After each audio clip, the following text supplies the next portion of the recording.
को कैसे सलाह देगा। सबकी नजरें उस पर थी। अगर उसने कुछ ना कहा तो उसका मजाक बन जाएगा। वो कुछ बहाना बनाने ही वाला था कि अचानक उसे किताब में लिखी गलतियां याद आने लगी। उसे नहीं पता कि जानकारी सही थी या गलत, लेकिन इस वक्त कोई बहाना भी नहीं सूझ रहा था उसे। इसलिए उसने हिम्मत करके कहा, तुम्हारे पोज में बहुत गलतियां हैं, कुल 12 गलतियां। हाँ, कहता हूँ बहुत गलतियां हैं, 12। मैंने गलत तो नहीं सुना ना? तुम बहुत अच्छा मजाक कर लेते हो। ये नेवला पंच बहुत साधारण है। पूरे देश में इसे सभी स्कूल सिखाते हैं। हजारों साल के बाद, इतनी कोशिशों के बाद इसे इस पोज में ढाला गया है। ये परफेक्ट तो नहीं, लेकिन इतना भी गलत नहीं था। तुम्हें सच में इसमें 12 गलतियां नजर आ रही हैं। झूठ, शायद इसे कुछ भी नहीं आता, इसीलिए कुछ भी फालतू बोले जा रहा है। पहले स्टूडेंट्स उसकी बात पर चर्चा कर रहे थे, लेकिन जैसे ही उसने कुछ बोलने के लिए अपना मुंह खोला, तभी जोर जोर से हंसने लगे। नेवला पंच सबसे बेसिक पोज में एक था। अगर कोई मार्शल आर्ट सीख रहा है तो उसे नेवला पंच सीखना जरूरी था। वो इतना शक्तिशाली तो नहीं था, लेकिन हजारों सालों तक एक्सपर्ट्स ने उसे ठीक करने की कोशिश की थी, इसलिए उसमें सबसे कम गलतियां थी। लोग तो उसे परफेक्ट पंच भी कहते हैं। ऐसे पोज में ये आदमी 12 गलतियां निकाल रहा है, ये कैसा मजाक है। 0 नंबर की बात ना भी सोचें तो पोज बनाने वाला इसमें 12 गलतियां नहीं निकाल पाएगा। ओह विपिन सर, आप सच में एक्सपर्ट हैं। नेवला पंच में 12 गलतियां, हमें भी तो बताएं। रितेश को नहीं लगा था कि विपिन ये सब कह देगा, लेकिन अब मौका मिलते ही उसने जोश में आकर विपिन को शर्मिंदा करने की कोशिश की। यही वक्त था अपने जोश को ताकत में बदलने का। ये सब सुनकर भी विपिन ने अपने मन का डर चेहरे पर नहीं आने दिया। उसे क्या पता था कि रोहन ऐसा पोज करेगा जिसके बारे में सबको पता हो। पुराने विपिन को जरूर पता होगा, लेकिन क्योंकि वो अभी अभी इस शरीर में आया था, इसलिए याद ठीक से नहीं आ रहा था।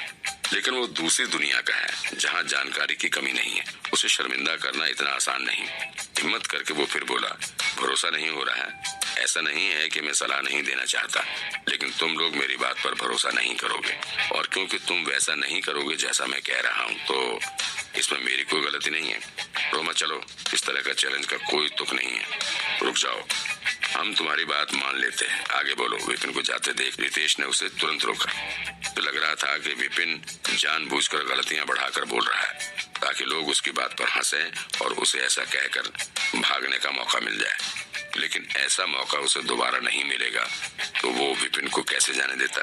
ये देखकर कि विपिन पूरी तरह से फंस गया है, अब उसके पास कोई चारा नहीं था सिवाय इसके कि वो उस किताब को खोले और जो लिखा है उसे पढ़ दे। अगर मरना ही है तो ठीक है। उसने किताब खोली और गलतियां दोबारा पढ़ी। उसकी नजर आखिरी गलती पर पड़ी और फिर बोला, तुमने पोज दाएं हाथ से किया। मेरी सलाह मानो, उसे बाएं हाथ से करो और फिर दीवार पर पंच मारो। क्या पता उसे मिला तोहफा ठीक हो। वैसे भी कोई बचने का दूसरा रास्ता तो था नहीं। बाएं हाथ से ये भी तो सलाह हो सकती है। क्या मजाक है, बाएं हाथ सभी का कमजोर होता है। अगर बाएं हाथ से करेगा तो उसका पूरा पोज खराब तो नहीं हो जाएगा। स्टूडेंट्स विपिन की ओर देखने लगे। सबको पता था बाएं हाथ कमजोर होता है, रोहन का भी होगा, फिर भी बाएं हाथ से पोज करने के लिए कह रहा है। ये कैसा मजाक है। रितेश ने सोचा, मैं बस जीत ही गया, पर फिर भी उसने रोहन को कहा, रोहन जैसा कहा है वैसा करो। रोहन अभी अभी उसका स्टूडेंट बना था, इसलिए उसे पता था रोहन ज्यादातर दायां हाथ ही इस्तेमाल करता है। अगर बाएं से करेगा तो 30 किलो ही ले पाएगा। जब कोई स्टूडेंट 62 से सलाह लेने के बाद 30 किलो पर आएगा तो विपिन तो पूरा बदनाम हो जाएगा। फिर देखेंगे कैसे वो स्कूल आ पाएगा। रोहन भी हंसकर बोला, ठीक है, और फिर से पोज बनाया। उसे पता था कि उसका बायां हाथ कमजोर है और बाएं हाथ से पंच, क्या मजाक है। नेवला पंच वो बचपन से कर रहा है। उसने दाएं से ही करा है, लेकिन वो जल्दी ही बाएं से करना भी सीख गया। पोज से एनर्जी तो आई, लेकिन पहले से कम लग रही थी। विपिन घबराहट में था, कहीं मेरा तोहफा झूठा तो नहीं। बाकी लोगों को तोहफे में पूर्वजों की सलाह मिलती है या कोई पावर। अगर वो सही इस्तेमाल कर सकें तो उन्हें कोई मुश्किल नहीं होती, लेकिन उसे तो किताबें मिली। अगर किताब का लिखा गलत है तो पक्का स्कूल से निकाला जाएगा। भैया जल्दी ही पोज खत्म हुआ।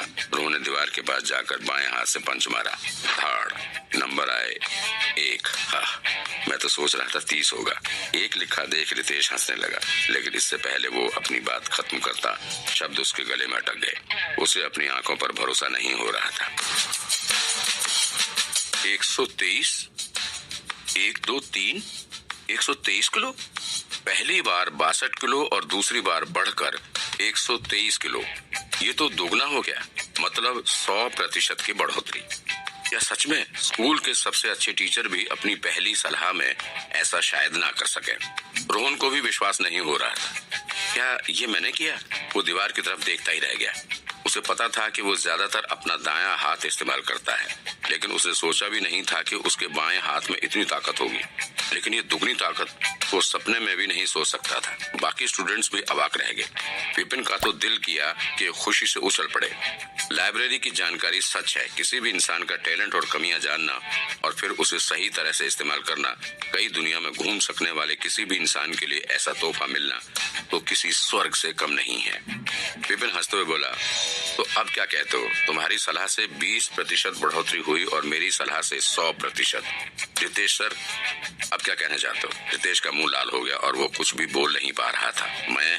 उसने तो ये चैलेंज विपिन को शर्मिंदा करने के लिए रखा था, लेकिन यहाँ तो उसे खुद शर्मिंदा होना पड़ रहा है। फिर उसने अपनी जेब से एक टोकन निकाला, अपनी उंगली पर एक कट लगाकर खून की एक बूंद उस टोकन पर डाली और रोहन को देते हुए कहा, रोहन, मैं तुम्हें अपनी क्लास से छूट देता हूँ। अब तुम विपिन सर को अपना टीचर बना सकते हो। ऐसा कहकर वो विपिन की ओर मुड़ा और गुस्से से बोला, तुम्हें इतना खुश होने की कोई जरूरत नहीं है। इस बार किस्मत ने तुम्हारा साथ दे दिया, लेकिन अगली बार चैलेंज में मैं तुम्हें हरा कर ही रहूंगा। इतना बोलकर वो वहाँ से चला गया। इस बार न सिर्फ उसे शर्मिंदा होना पड़ा, बल्कि एक स्टूडेंट को भी खोना पड़ा। विपिन से हारना अपने मुंह पर तमाचा मारने जैसा है। दूसरे टीचरों से हारना एक अलग बात है, लेकिन 0 नंबर वाले टीचर से हारना। टीचर रितेश को जाता देख रोहन का सिर झुक गया। माना कि एक बार की सलाह से उसका पंच सुधर गया, लेकिन वो भी यही मानता था कि ऐसा सिर्फ विपिन की किस्मत अच्छी होने के कारण हुआ। विपिन को असल में कुछ नहीं आता है। बढ़िया, तो अब तुम मेरे स्टूडेंट हो, जल्दी करो, अपना पहचान पत्र निकालो। विपिन को कोई फर्क नहीं पड़ता कि रोहन क्या सोच रहा है। वो अभी भी चैलेंज में एक स्टूडेंट को जीतने की खुशी मना रहा था। उसने बड़े ही गर्व से अपना टोकन रोहन की ओर उछाला। हालांकि रोहन विपिन को अपना टीचर नहीं बनाना चाहता था, लेकिन उसे पता था कि उसे चैलेंज के रिजल्ट का सम्मान करना ही पड़ेगा। अगर उसने विपिन को अपना टीचर नहीं बनाया तो कोई और टीचर उसे अपना स्टूडेंट नहीं बनाएगा। इसलिए उसने चुपचाप उस टोकन पर अपने खून से निशान बनाया। कल से तुम्हारी ट्रेनिंग शुरू हो जाएगी, विपिन बोला। पहचान पत्र लेने के बाद विपिन ने और कुछ कहने की जरूरत नहीं समझी और वो कैंटीन से बाहर चला गया। अपनी क्लास में वापस आकर विपिन ने अपने दिमाग में बनी लाइब्रेरी की परछाई को थोड़ा और टटोलने की सोची। कुछ देर जांच के बाद उसे समझ आया कि जब भी कोई उसके सामने अपना टैलेंट दिखाएगा, तभी उस स्टूडेंट की जानकारी एक किताब के रूप में उसके सामने आ जाएगी।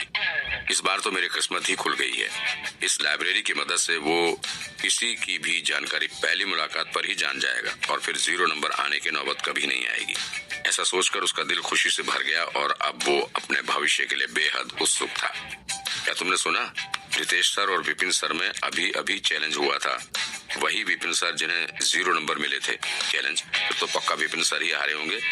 कमाल की बात तो यह है कि ऐसा बिल्कुल नहीं हुआ। विपिन सर जीत गए। उन्होंने तो बस कुछ अजीब सी सलाह दी, जिससे रितेश सर के स्टूडेंट के पंच की पावर 100% बढ़ गई। 100%? पहली सलाह में शर्मा सर भी ऐसा नहीं कर सकते तो विपिन सर कैसे करेंगे? झूठ मत बोलो। झूठ कैसे हो सकता है? पूरी कैंटीन में बैठे स्टूडेंट्स ने अपनी आंखों से देखा है। जिन्होंने ऐसा होते हुए अपनी आंखों से देखा था, वे उसी बात पर चर्चा कर रहे थे। 100% की बढ़त। मुझे तो लगता है किस्मत ने साथ दे दिया इसका इस बार। उसकी खुद की इतनी समझ कहाँ। करीमनगर देश का 3रा सबसे बड़ा शहर है। रेनू उस शहर के मेयर की बेटी है।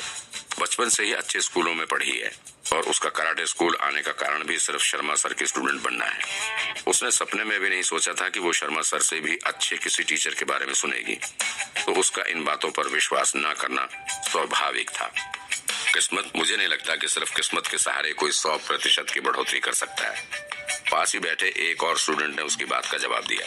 तुम्हें क्या लगता है मैं विपिन सर को पहचानती नहीं? किस्मत नहीं तो और क्या होगा? मत भूलो कि ये वही टीचर है जिसे 0 नंबर मिले थे और लगभग स्कूल से निकाल ही दिया गया था। ऐसा टीचर भला किस काबिल होगा? मेरी बात पर विश्वास नहीं तो मैं अभी उसकी पोल खोल सकती हूँ। रेनू बचपन से ही बिगड़ी हुई लड़की थी। उसे अपनी बात को किसी भी तरह मनवाने की आदत थी। किसी बुरे टीचर की तारीफ सुनकर उससे चुप नहीं रहा गया और वो चिढ़ गई।